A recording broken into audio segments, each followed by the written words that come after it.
Shalom, shalom, shalom, bien-aimés dans le Seigneur. Soyez richement bénis dans le nom souverain de Jésus-Christ.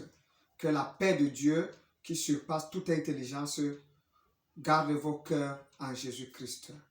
J'ai une information capitale à passer ce matin et je crois que cette information va t'intéresser. Et je voudrais que tu puisses véhiculer l'information au maximum à tes proches au nom de Jésus. Pharaon laisse aller ma famille pour servir son Dieu. Pharaon laisse aller ma famille pour servir son Dieu. Et ce texte est tiré du livre d'Exode, chapitre 4, le verset 23. Ici, le texte dit que je te dis, laisse aller mon fils pour qu'il me serve. Si tu refuses de le laisser aller, voici je ferai périr ton fils, ton premier-né. Donc, le premier-né de l'Éternel, qui est Israël, était en Égypte. Et il était en esclavage là-bas pendant 430 ans. Et là maintenant, Dieu s'est rendu compte que pendant que son peuple était en esclavage, les conditions rudes que les Égyptiens ont imposées à son peuple ne permettaient pas véritablement à son peuple de l'adorer. Donc, vous savez, un peuple qui est comprimé, un peuple qui est oppressé, un peuple qui n'a pas de liberté, est un peuple qui est dans le chagrin, est un peuple qui est meurtri au-dedans de lui et il ne peut pas servir son Dieu. Voilà pourquoi Dieu se rassure d'abord que son peuple doit être libéré de l'esclavage, doit être libéré de la main de ses détracteurs.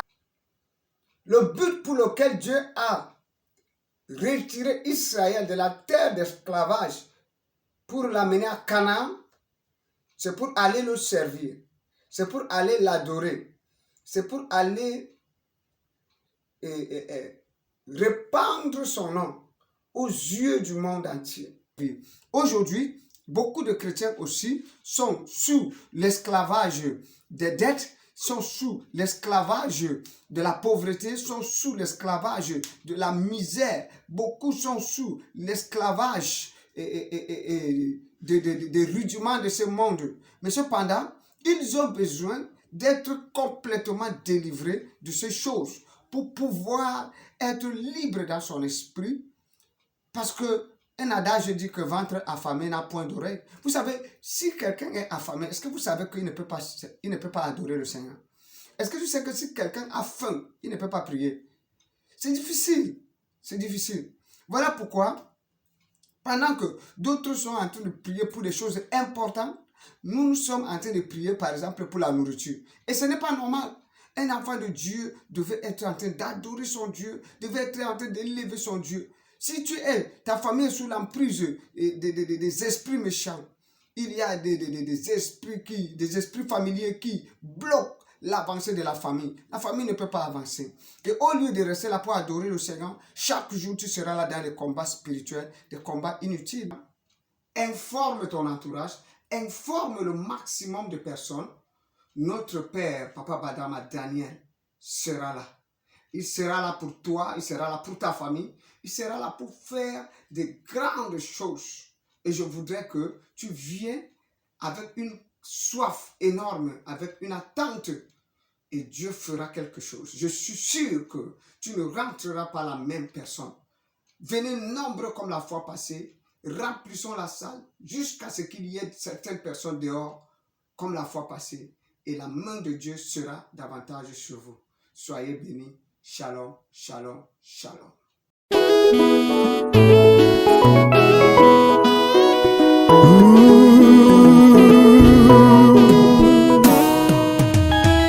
Tujapopita kwenye bonde la mauti, hatutaogopa mabaya. Hata